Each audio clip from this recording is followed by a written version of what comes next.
শুভ সকাল। একটু হেয়ার কাটের সাথে যুক্ত ছিলাম। আসলে আমি তো আপনাদের সাথে সবসময় ব্যতিক্রমভাবে আসি। হেয়ার কাটটা করেছি সকালবেলা, তাই আপনাদের সাথে একটু শেয়ার করলাম। সারাদিন থাকবো। আমার কন্টেন্টগুলো দ্বারা আপনাদের অতি মূল্যবান সময় ব্যয় করে দেখেন, আপনাকে অভিনন্দন।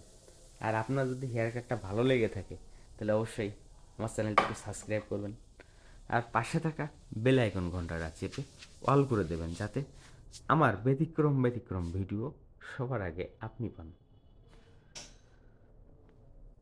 আর আমরা যারা এই ডিজিটাল প্ল্যাটফর্মে আছি, আমরা কিন্তু সবাই সবার আত্মীয়, তাই আমরা সবাই সবার জায়গা থেকে একটু সহানুভূতির হাত বাড়িয়ে দেবো। তাহলে আমরাই পারবো সর্বোচ্চ লক্ষ্যে পৌঁছাইতে। হেয়ার কাটটা কেমন হয়েছে অবশ্যই একটা কমেন্ট করে দেবেন। Welcome to YouTube channel. দেখা হবে ভিন্ন কোনো পারপাসে। ওয়েলকাম।